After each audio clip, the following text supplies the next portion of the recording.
এত বড় আসমান জমিন পৃথিবী, সূর্য ওঠে, সূর্য অস্তমিত যায়, চাঁদ কিরণ দেয়, আবার ডুবে যায়। তো এটা কি করে সম্ভব? বৃষ্টি হয়, বৃষ্টি থামে, এগুলো কি করে সম্ভব? এটা তো কখনোই সম্ভব নয়। তাহলে তুই যেমন বললি গাছ না কাটলে গাছ ফাড়া হয় না, তক্তা না করলে তক্তা হয় না, নৌকা বানালে আপনার কিনা নৌকা বানাতে গেলে মাঝি লাগে, আপনার কিনা মিস্ত্রি লাগে, নৌকা চালাতে গেলে মাঝি লাগে। এটার উপরে তোর যদি বিশ্বাস হয় তাহলে এত বড় পৃথিবীটা কেউ একজন চালাচ্ছে, এটা আপনা আপনি হতে পারে না। ব্যাপার খারাপ। তো নাস্তিক বলছে তাহলে তোমার আল্লাহ এখন কি করছে গো? কি করছে? কি করছে মানে তুই তো সোজা হবি না, কি করছে? তা এক কাজ কর, তুই নিচে বস, আমি তো 4টায় বসবো এখন। তো এবার যখন আবু হানিফা যখন চেয়ারে বসেছে, তা বলছে কি করছে দেখ। আল্লাহ এখন কি করলো দেখ। আল্লাহ আমাকে আপনার কিনা তোর বেঈমান তোর কাছ থেকে 4টা কেড়ে আমাকে বসালো, আর তোকে বেঈমান নিচে বসালো। আল্লাহর ডিউটি দেখ, তুই বুঝতে পারিস না। তো অতএব না, আল্লাহর অস্তিত্ব আছে, আল্লাহর হাত আছে, আল্লাহর মুখ আছে, আল্লাহর পা আছে, আল্লাহর চোখ আছে। এগুলো বিশাল লম্বা, বলতে গেলে একটা একটা করে হাদিস টানতে হবে। তো আমি বলতে গেলাম না। সারমর্মটা বুঝলেন? তার মানে আল্লাহর অস্তিত্ব আছে, আল্লাহ দেখেন, তবে কার মতন আছে এটা কোনো পৃথিবীর সঙ্গে আপনার কিনা তুলনা করা যাবে না, উদাহরণ পর্যন্ত দেওয়া যাবে না। অতএব আল্লাহর মতন আছে। তাহলে একটা শর্ত, আল্লাহর অস্তিত্বের উপরে ঈমান আনতে হবে। নাম্বার 2 নম্বর হচ্ছে রুবুবিয়াহ, আল্লাহকে রব বলে আপনাকে মানতে হবে। রব বলে কিন্তু আমরা সবাই মানি, এটা সবাই একমত। আবু জেহেলও আল্লাহকে রব বলে স্বীকার করত। আবু জেহেলও আল্লাহকে রব বলে মানত। যখন বিশ্বনবীকে বলা হতো যে এরা মানে কি, মানে কোরআনে আছে, যে তাদেরকে যদি জিজ্ঞাসা করো বৃষ্টি কে দেন, তো বলবে আল্লাহ। বৃষ্টিকে বন্ধ করেন তো আল্লাহ। আবু জেহেল এটা বিশ্বাস করত। রুবুবিয়াহ অর্থাৎ রব হিসাবে পালনকর্তা, যিনি আহার দেন, বাঁচিয়ে রাখেন, এ ব্যাপারে হিন্দুরাও মানে। তবে ওরা আল্লাহ বলে না, ওরা ঈশ্বর বলে। এ ব্যাপারে ব্রাদার রাহুল ভাই কিছু টাচ দিয়েছেন, আমি শুনছিলাম। রুবুবিয়াহ রব, আল্লাহকে রব বলে মানা, পালনকর্তা, এটা সবাই একমত। কিন্তু 3 নম্বর জায়গাতে ভেজাল আছে। উলুহিয়া মানে আল্লাহকে ইলাহা মানে, ইলাহা মানাটা, তার উপাসনা করাটা, এর ব্যাপারে সবাই একমত নয়। 1 নাম্বার আল্লাহর অস্তিত্বের উপরে ঈমান, 2 নাম্বার আল্লাহকে রব বলে মানা, 3 নাম্বার আল্লাহকে ইলাহা বলে মানা, মাবুদ বলে মানা। এটা কিন্তু কোনো ধর্মে এরা মানতে পারে না। বরং আমরা মুসলমানের মধ্যেও কিছু মুসলমান আছে যেটা আপনার ইলাহা বলে সম্পূর্ণ মানে না। হিন্দুরা যেমন বলে আল্লাহ একজন ঈশ্বর বলে, কিন্তু তারা মনে করে পৃথিবীতে আরো আপনার কিনা দেবদেবী আছে, ওদেরকে মানতে হবে। আল্লাহর কাছে সম্পূর্ণ ধনভাণ্ডার নাই, তো কার কাছে আছে? তো ওরা মনে করে সরস্বতীর কাছে আছে। ওরা মনে করে সরস্বতীর কাছে আছে, কি আছে? তো সরস্বতী আপনার সমস্ত ধনভাণ্ডার নিয়ে সে বসে আছে। দশরা আপনার কিনা দুর্গা পূজা যারা হিন্দুরা মানে, ওরা কেন মানে? তো বলে ওর কাছে সমস্ত ক্ষমতার উৎস আছে। আপনার কিনা দেখবেন হিন্দুরা যখন আপনার দোকান খুলে, দোকান যখন স্টার্ট করে, প্রথমে একটা তাদের পূজা থাকে বাবা লোকনাথ। ওই বাবারটাকে কি করে, ধূপকাঠি দিয়ে বানবাটি ঘুরিয়ে মেনে আল্লাহ আমার কি বলে, ভগবান তুমি আমার আজকে ব্যবসাটা উন্নত দিও, এই জন্য বাবা লোকনাথকে তারা মানে। শুধু তাই না, এরা আবার কালীকে কেন মানে? কালীকে এই জন্য মানে যে কালী হচ্ছে আপনার বিপদ থেকে রক্ষা করবে। ওই জন্য জন্য দেখবেন অনেক সময় হিন্দুরা বলছে ইয়া কালী, এরকম করে ডাকে, হে কালী এরকম করে ডাকে, কারণ তার কাছে বিপদ যখন পড়বে তখন কালীর নাম নেবে। আর যখন একটা মেয়ে তারা বিবাহ দেবে, হিন্দু কোনো মেয়ের যখন বিবাহ দেওয়া হয় তো বিয়ের আগে তারা কোথায় যায়? তো শিবের কাছে যায়। শিবের কাছে কেন যায়? শিবকে বলে হে শিব, তুই আমার জন্য একটা ভালো স্বামী নির্বাচন করে দে, যাতে আমি একটা ভালো স্বামী পাই। এই জন্য তারা শিবকে মানে, তার মানে আল্লাহকে মানে ঠিক, কিন্তু এরা মাবুদ বলে মানে না, আপনার কিনা ইলাহ বলে মানে না। আমরাও মানি না। বিস্তারিত লম্বা কথা আছে, আমি বলতে যাব না, আমি বিষয় শর্টকাট করব তাই। আর 4 নম্বর কি? আসমা ও সিফাত, অর্থাৎ আল্লাহর গুণাবলী ওপরে আমাদেরকে ইমান, আল্লাহর সিফাত, আচ্ছা গুণবাচক নাম যে আল্লাহর আছে এর ওপরে আমাদের ইমান নিয়ে আসতে হবে। এর ওপরে আমাদের ইমান নাই। যদি ইমান থাকতো তাহলে আমরা হারাম ব্যবসায় জড়িত হতাম না, আমরা আপনার কিনা হারাম খাবার খেতাম না, আমরা হারামে লিপ্ত হতাম না। আল্লাহর যে বৈশিষ্ট্য গুণ আছে, এ গুণ কত আল্লাহর পাওয়ারফুল যে আপনি যা চাইবেন, যা নেবেন আল্লাহর কাছে আপনি তাই পাবেন। আমাদের ওরকম ইমান নাই তো। একজনের 2টা ছেলে, একটা বেটা আর একটা বেটি। তো বেটাটা হচ্ছে একদম এরা হয়ে আছে, একদম শরীর স্বাস্থ্য ভালো, মানে বিদেশে খাটে আর বিদেশ থেকে খেটে নিয়ে আসে, আর বাপ খুব লাফায় আমার বেটা ইনকাম করছে। তো বেটার বয়স হয়ে গেছে 18-19, আর তার মধ্যে একটা বেটি আছে, তো ভালো লয় যে ভাই, একদম অসুস্থ ব্যক্তি, মানে প্যারালাইসিস রুগীর মতন হয়ে গেছে, কিছুই করতে পারে না। তো কিছুই যখন করতে পারে না, তো আল্লাহর কি কাম, ওই বেটাটা কি আল্লাহ নিয়ে নিলে। লোকটা কিছুদিন নামাজ পড়ছিল, 5 ওয়াক্ত নামাজ, বেটাকে যখন নিয়েছে তখন বলছে কি করলে আল্লাহ, এটা কাজ করলে, এটা আল্লাহ ঠিক করলে। তা নামাজ পড়া ছেড়ে দিলে, নামাজ পড়া ছেড়ে দিয়ে কিছু লোক যদি ডাকতে যাচ্ছে, হাজি ভাই নামাজ পড়তে যাবে না, তো বলছে কানাকে ডেকে কি হবে? বুঝে কানাকে ডেকে কি হবে মানে কেন, মানে আল্লাহর চোখে সুঝলো না। ও যেটা বলতে চাইছে যে আমার এত সুন্দর বেটা ইনকাম করে আনছিল আর আমি খাচ্ছুনু, তো লিতিক তো আমার বেটিটাকে লিতিক, প্যারালাইসিস হয়ে পড়েছিল, খালি খরচা করছি, ওটাকে লিতিক। তো লিলে আমার ভালো বেটাটা কি আল্লাহ লিয়ে লি, তো আল্লাহর চোখ নাই। তো এইরকম বললেন। তো আল্লাহর উপরে আপনার ইমান আছে? আসমা ও সিফাত, আল্লাহর গুণাবলীর উপরে আমাদের ইমান নাই। তার মানে ও ভাবছে ওর বেটা এনে খাওয়া, এটা আল্লাহ খাওয়াই না। এই যে ভুল ধারণা, এগুলো থেকে আপনাকে বাঁচতে হবে। তা আমি লম্বা করব না আল্লাহর উপরে ইমান, তো বলে দিলাম 4টা আপনাকে রাখতে হবে। এই 4টা শর্ত মানতে হবে। আল্লাহর অস্তিত্বের উপরে ইমান, রুবুবিয়ার উপরে ইমান, উলুহিয়াতের উপরে ইমান, আসমা ও সিফাতের উপরে ইমান। এই 4টা বিষয় আপনাকে এই শর্ত মেনে চলতে হবে। যদি এটা মানতে পারেন তাহলে আপনি আল্লাহকে মানলেন, আল্লাহর উপরে ঈমান নিয়ে আসলেন। নাম্বার 2, ওয়াল ইয়াউমিল আখিরি। 2 নম্বর হচ্ছে আখিরাতের উপরে ঈমান আনতে হবে। যারা মসজিদ আবাদ করবে তাদেরকে মরার পরের জীবন যে জিন্দেগি আছে, পরকাল বলে একটা জায়গা আছে, মরার পরে যে একটা জীবন আছে, এটার উপরে তাদেরকে ঈমান আনা লাগবে। আমাদের তো ঈমান নাই ওইরকম, আছে জি? আখেরাতের উপরে যদি ঈমান নিয়ে আসতো, মসজিদও নামাজও পড়বে, আবার দাঁড়িয়েও মারবে ও, তাহলে ওর আল্লাহ উপরে ঈমান আছে?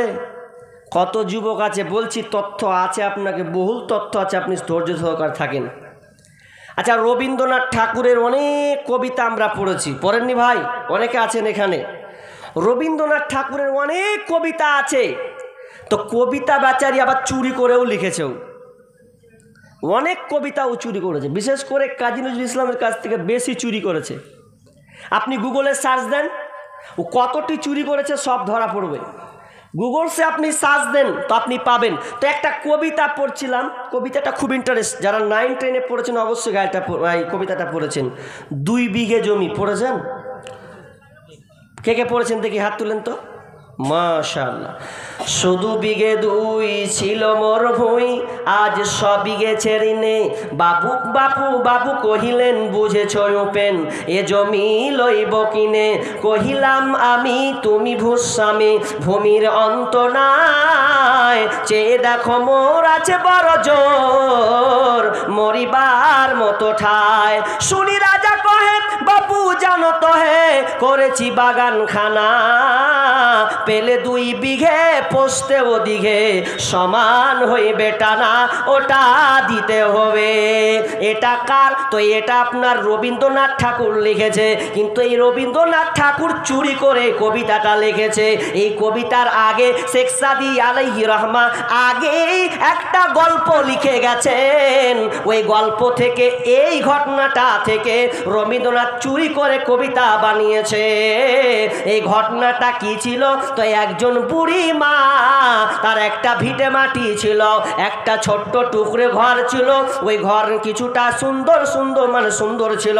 ওই ঘরটা দেখতে ভালো ছিল, জায়গাটা ঠিক মজবুত ভালো জায়গায় ছিল, যাকে সদর বলা হয়। সুন্দর একটা জায়গাতে বাড়ি ছিল, ছোট্ট টুকরে ঘর। আর এটা দেখে রাজার লোভ হয়েছে, বাদশার ইচ্ছা হয়েছে এই জায়গাটাকে সে নিয়ে নেবে। দিয়ে বলা হলো প্রহরীর মাধ্যমে, এ বুড়ি রে তুই এই জায়গাটা ছেড়ে দে, রাজার এই জায়গাটা পছন্দ হয়েছে, ছেড়ে চলে যা। বুড়ি বলছে আমার ভিটে মাটি আমি কেন ছেড়ে যাব? আমার কোনো আর কোনো সম্পদ নাই, আমার কোনো আর জায়গা নাই। তো এই জায়গাটা তো আমার ভিটে মাটি, আমার এটাই জীবন, আমার কিছুদিন আছি, তো কেন আমি এটা দিব? তো বলছে দিতে হবে, না দিতে ছড়তে হবে, কিছু করার নেই। এবার বলার পরও রাজা বাদশাহ শুনল না, ওই বুড়ির জায়গাটাকে আত্মসাৎ করে নিল। যখন নিয়ে নিল, এবার কিছুদিন বুড়ি কি করেছে, আপনার কিনা একটা থালা নিয়েছে, থালা নিয়ে একটা পিলা আপনার যত রকমের ফল ফরট, সমস্ত ফল ফরট, আম নিয়েছে, আপনার জাম নিয়েছে, কলা নিয়েছে, লেবু নিয়েছে, খেজুর নিয়েছে, অনেক মিষ্টান্ন খাবার তিনি নিয়েছেন। নেওয়ার পর বুড়ি আপনার চলে গেছে বাদশার কাছে। যে বাদশাকে বলছে, বাদশা রে, ও রাজা মশাই, তুমি আমার জায়গাটাকে আত্মসাৎ করেছো, তুমি আমার জায়গাটাকে নিয়ে নিয়েছো, এই না আমি তোমাকে খুশি হয়ে ফল ফরট দিলাম।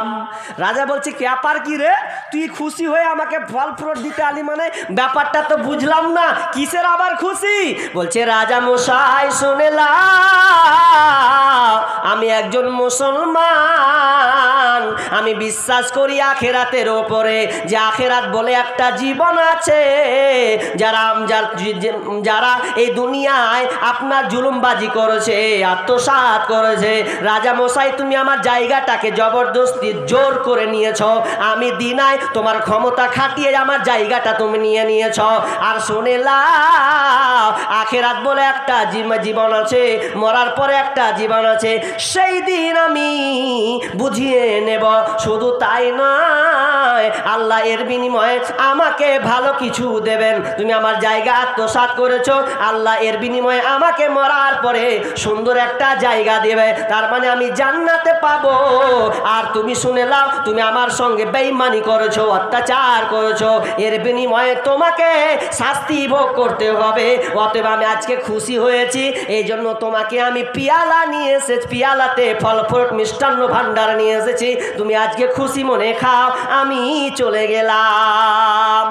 রাজার তো বেরেন গেছে ঘুরায়, কি তথ্য দিলে আমাকে রে, এ তো আজীব, কত জায়গা জমি আত্মসাৎ করলাম, আর ই তো এমন কি বাবার খুশি হয়ে আমাকে ফল ফ্রুট দিতে এসেছে। তো এবার বলছে রাজা মশাই বলছে, এই প্রহরীরা, বুড়িকে ছেড়ে দে, বুড়িকে জায়গা দিয়ে দে, এর জায়গা নিয়ে লাভ হবে না, আমি আখেরাত নষ্ট করতে চাই না। এই আখেরাত কত খাতারনাক জায়গা, দুনিয়াতে আপনি যতই ক্ষমতার বাহাদুরি দেখান না কেন, আপনি কারো ভাইয়ের 1 হাত জায়গা দাবিয়ে রেখেছেন, কাউকে আপনি জোর জবরদস্তি জমি দখল করে রেখেছেন, ভাঙিয়ে ভাঙিয়ে খাচ্ছেন, মনে রাখবেন যেদিন আপনি মারা যাবেন, সেদিন আপনাকে পায়ে পায়ে একটা একটা করে গরিবের হক, এই গরিবের জমি সেদিন আপনাকে বুঝিয়ে দিতে হবে, কোনো বাঁচার রাস্তা থাকবে না, উপায় নেই। আখেরাত কত খাতারনাক জায়গা।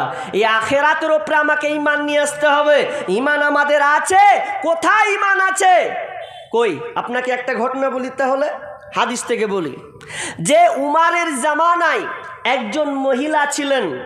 এই মহিলা, তার কাজ ছিল দুধ বিক্রি করা। দুধ বিক্রি করতেন।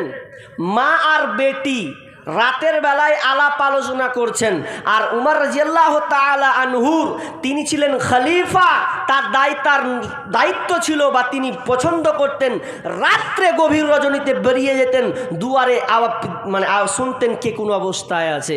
হঠাৎ একদিন মা আর আপনার কিনা ওই মেয়েটি দুজনে কথোপকথন করছে, আলাপ আলোচনা করছে।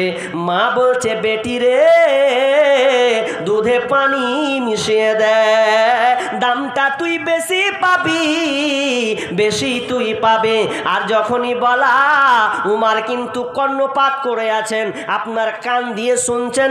আহারে, দেখবো আজকে তাদের কেমন কথোপকথন হয়। তো মা বলছে, মেয়েটি বলছে, মা এটা আপনার কিনা নোংরা কাজ করতে পারবো না, এই খারাপ কাজ করতে পারবো না।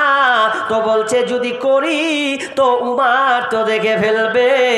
এবার বুড়িমা বলছে, বেটি রে, উমার কি আছে? ও তো না, ও তো দেখতে পাবে না, অতএব কি কর, পানি তুই মিশিয়ে দে। বলছে মা, বুড়িমাকে বলছে, বেটি বলছে, মা ঠিক আছে, কথাটা মেনে নিলাম যে উমার দেখতে পাবে না, কিন্তু স্বয়ং আল্লাহ যে আছে তিনি তো দেখতে পাচ্ছেন, এবং আমাদেরকে পাকড়াও হতে হবে।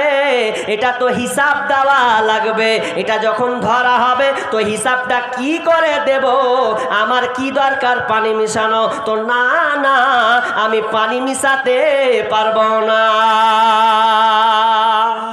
উমার আশ্চর্য হয়ে গেল, না রে, এইরকম আল্লাহ আলী আমার এরকম মেয়ে আছে, আজীব ব্যাপার। পরের ঘটনা আছে। তো আমি বলতে চাইলাম, যারা আল্লাহকে প্রকৃত ভয় করে, আখেরাতের উপরে বিশ্বাস করে, তারা কোনো দিন এই নোংরামিতা অপদার্থ কাজ, যত খারাপি কাম্য পথ, এগুলো কেউ করতে পারে না। যদি আপনি এর মধ্যে বিশ্বাসী হন, তাহলে প্রথম কি? আল্লাহর উপরে ঈমান নিয়ে আসতে হবে। নাম্বার 2, আখেরাতের উপরে ঈমান নিয়ে আসতে হবে। নাম্বার 3, ওয়া আকামাস সালাত, সালাত কায়েম করা লাগবে। শুধু দান করলে হবে না, মসজিদে 5 ওয়াক্ত পাবন্দ হতে হবে। মসজিদে একদম সম্পূর্ণ 5 ওয়াক্ত নামাজ পড়তে হবে। ফজরের ক্ষণ গেল পরনি নামাজ, জোহরে ও ডুবেছিলে নিয়ে শত কাজ। হেলাই খেলাই গেল আসরের কাল, হেলাই খেলাই গেল আসরের কাল, মাগরিবেও পড়লে না নামাজের সাজ।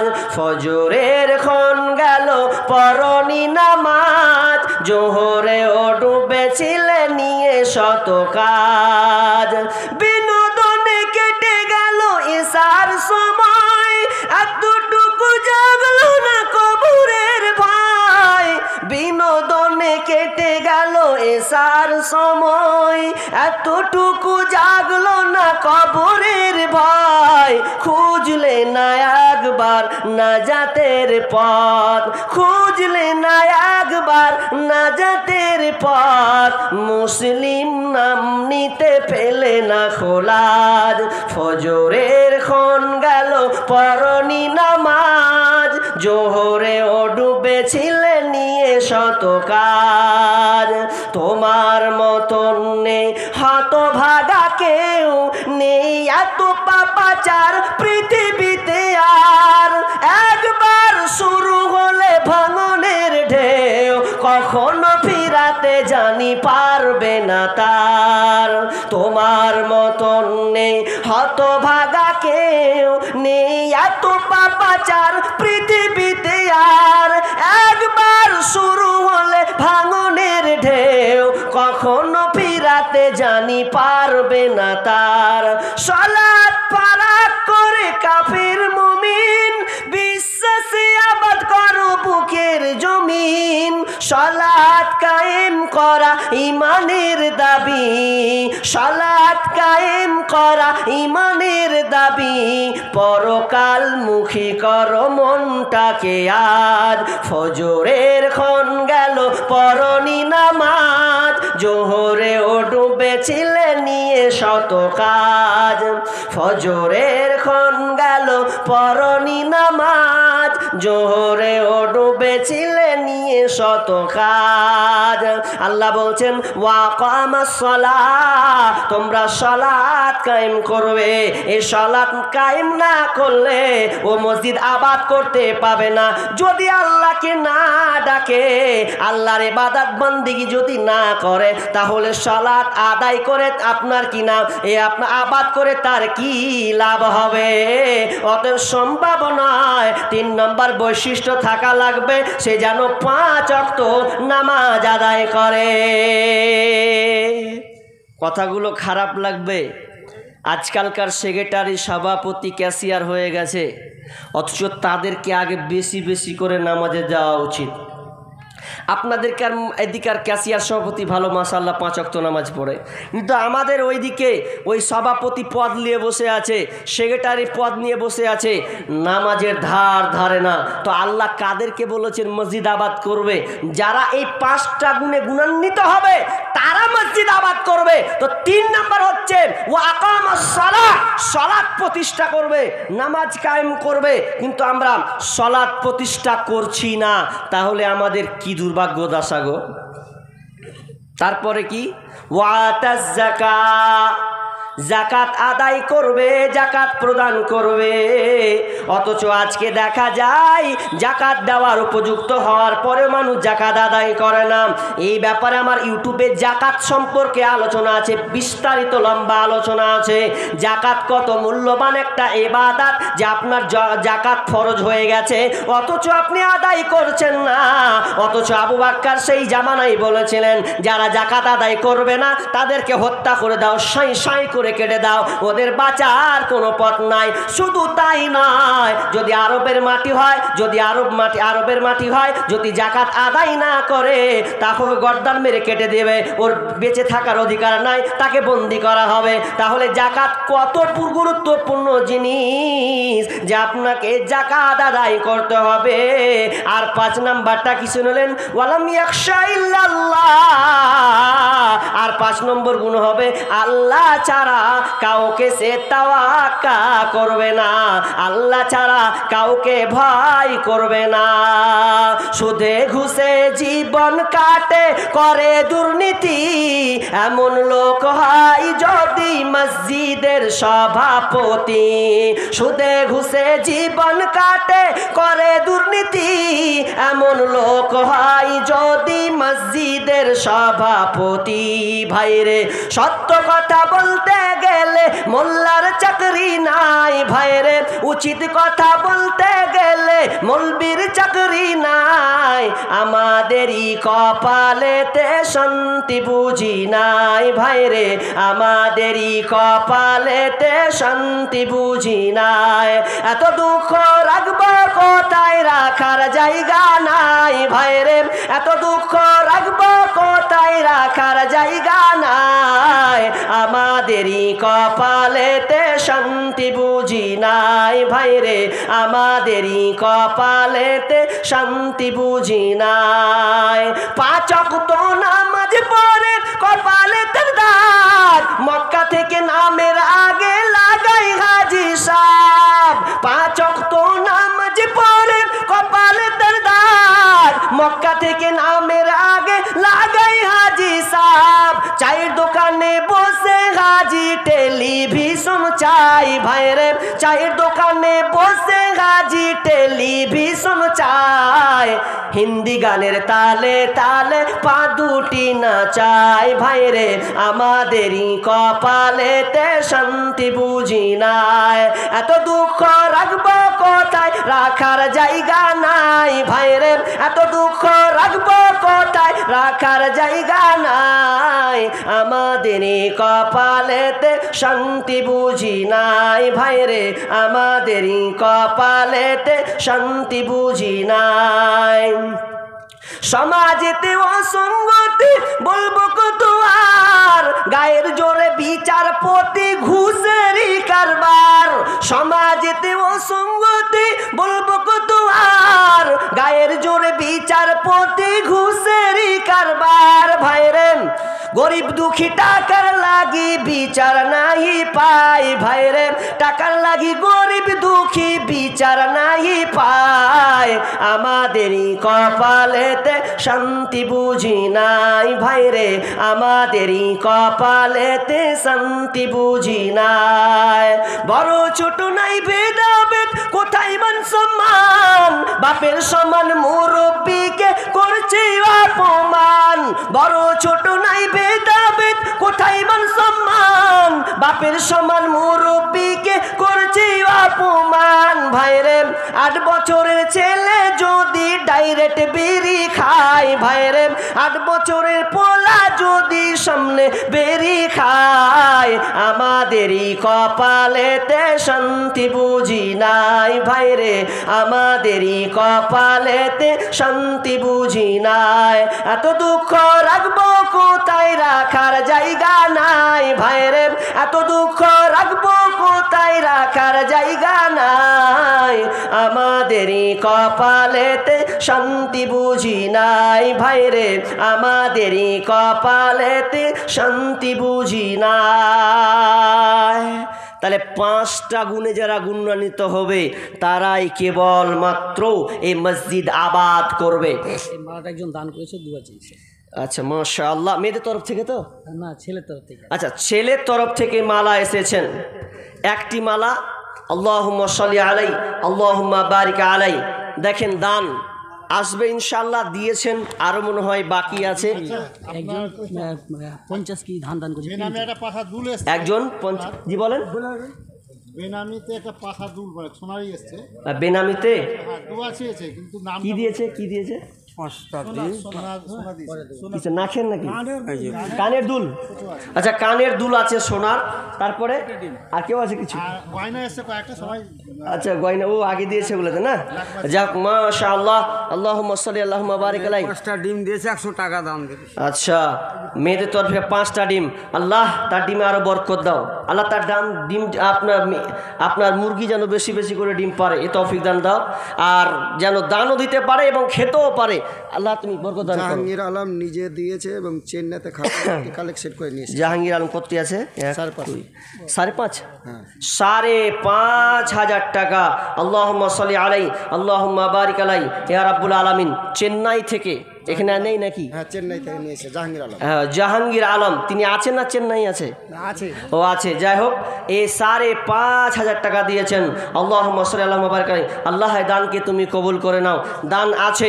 দেখেন মসজিদ কত গুরুত্বপূর্ণ একটা জায়গা, যে কোনো ব্যক্তি যদি মসজিদে ঢুকে যায় তো ঢুকে গেলে ও কি করবে?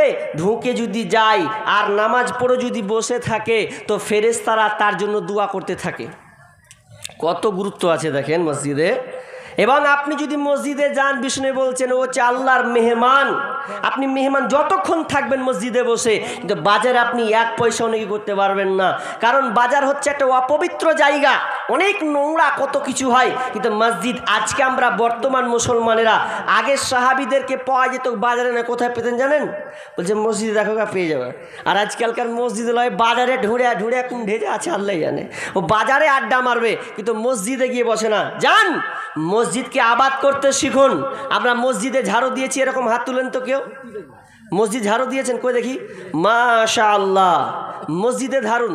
মসজিদেরই সাথে আমার, মসজিদেরই সাথে আমার, ঝাড়ুদার বানাও হে আল্লাহ, দোয়া কবুল করো আমার, হে আল্লাহ দোয়া কবুল করো আমার।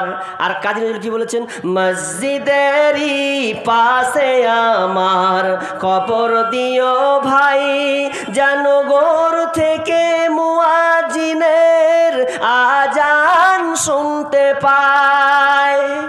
যদিও এটা নিয়ে অনেকে মন্তব্য করেছেন, কিন্তু লিখেছেন, লেখাটা খুব একদিক দিয়ে চমৎকার, যে মসজিদ কত গুরুত্বপূর্ণ একটা জায়গা, যে মসজিদ আবাদ করতে শিখুন। আমরা কিন্তু মসজিদ আবাদ করতে পছন্দ করি না, ওই মৌলবীকে ঠেট মারি, এই এটা হলো না কেন, এটা লেট হলো কেন, আপনাদের কিনা আমাদের ওইদিকে খুব মৌলবীর উপরে চাপ কেন, তোমার আবার লাট, তুমি লাট সাহেব। হ্যাঁ, আমি ওয়ারাঙ্গাবাদে প্রায় 1-2-3 বছর ছিলাম।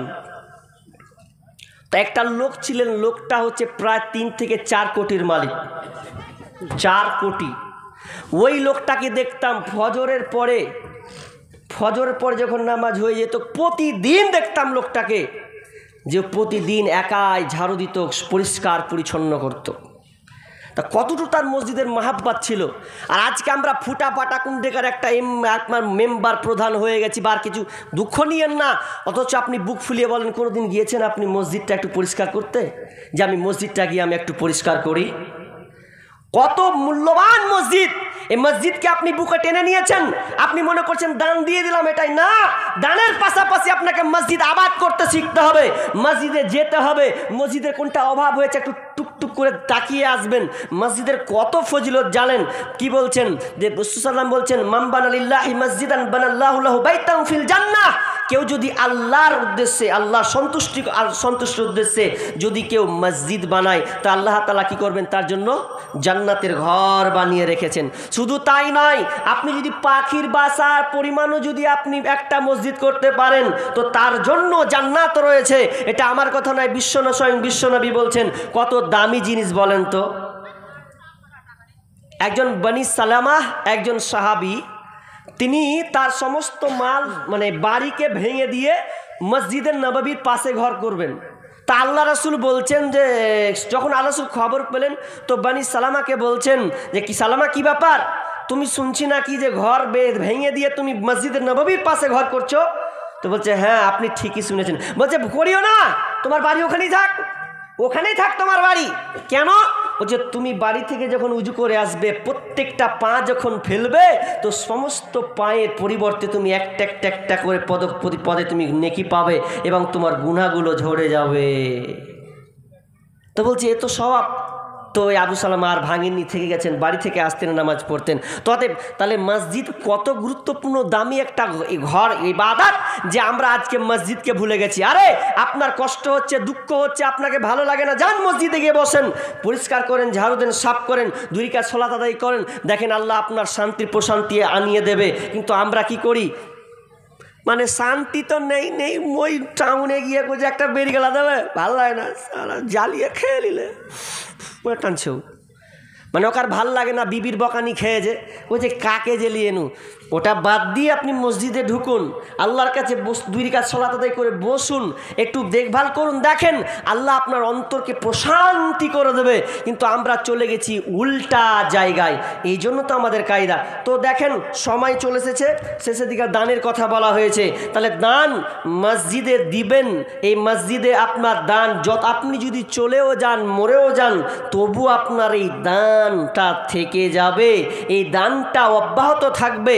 আপনি মরে হাড়হাড্ডি হয়ে যাবেন, অথচ এ থেকে যাবে। আমি বিষয়কে লম্বা করছি না, কিছু টাচ দিব এই দানের ব্যাপারে। দান কত মূল্যবান জিনিস। আল্লাহ তাআলা বলছেন, বিশ্বনবী মনে করছেন, ইয়া ইবনে আদম উনফিক ইলাইকা,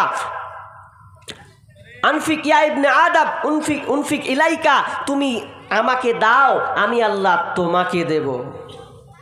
বলেন তো, আপনার কাছে 5 কেজি ওজনের একটা পটলি আছে, তো আপনি যদি 10 কেজির পটলিটাকে ধরেন, তো 5 কেজিটাকে ছাড়তে হবে, কি হবে না? ওটাকে ছাড়বেন, তবে না আপনি 10 কিলোটাকে ধরবেন। তো আমরা কি করি, 10 কিলোটাকে ধরার চেষ্টা করি না, আবার কি করি, যে ওটাকে একসাথে জোট করার চেষ্টা করি। এটা আপনি করিয়েন না, দান করতে শিখুন।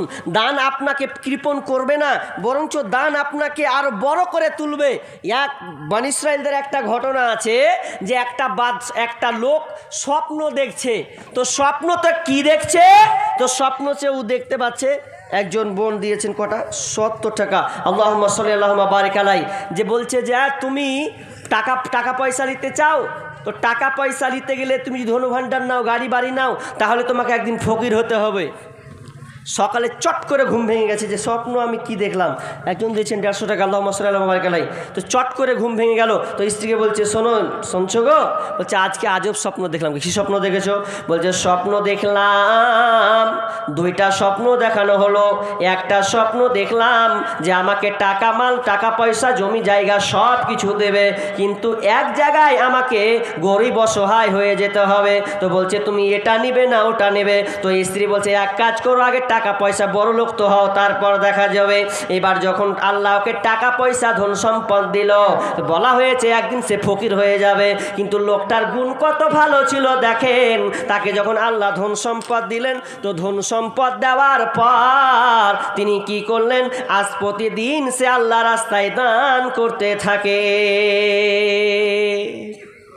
দান করেই যায় করে যায় করে যায়। তো লোকটা বলছে যে আমাকে স্বপ্ন দেখা হলো যে আমার মাল কমে যাবে, তো মাল দেখছি ডেলি বেড়েই যাচ্ছে, ব্যাপার কি?